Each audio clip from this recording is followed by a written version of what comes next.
Bonjour, on va parler de Pirates des Caraïbes 4 et 5.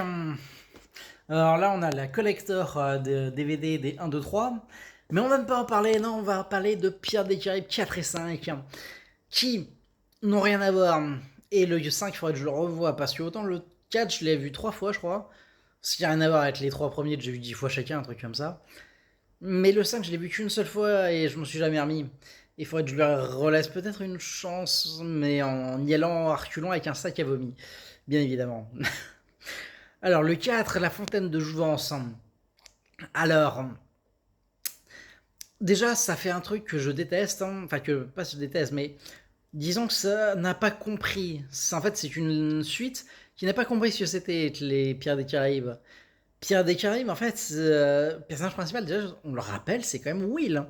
Dans l'épisode 2, on voit vite fait au début Jack Sparrow, on voit une scène dans les 5 premières minutes, mais après il revient qu'au bout de 40 minutes.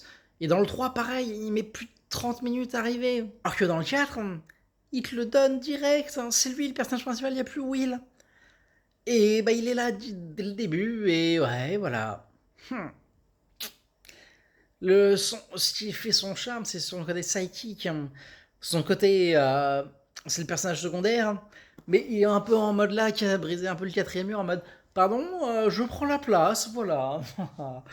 Ce cabotinage ultime. Et il est pour moi toujours aussi truculent dans le quatrième. Et j'aime beaucoup ce côté quête de la chasse à Fontaine de Jouvence. Je trouve que Shane Black fait un excellent Barbe Noire.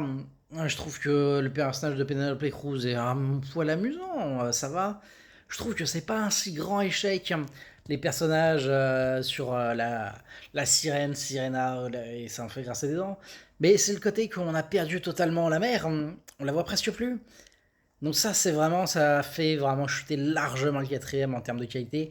Par contre, le 5, pas des souvenirs, je parlerai plus de traumatisme, c'est une catastrophe, de cabotinage, mais d'un niveau sans commune mesure, de tout le monde qui est là pour cachetonner un méchant totalement tertiaire qui n'a aucun charisme, des effets spéciaux catastrophiques, une mise en scène catastrophique.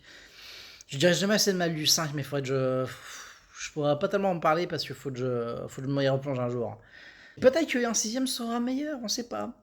Est-ce qu'on réussira à retrouver la touche de magie de la trilogie originale? On verra, peut-être en 2028.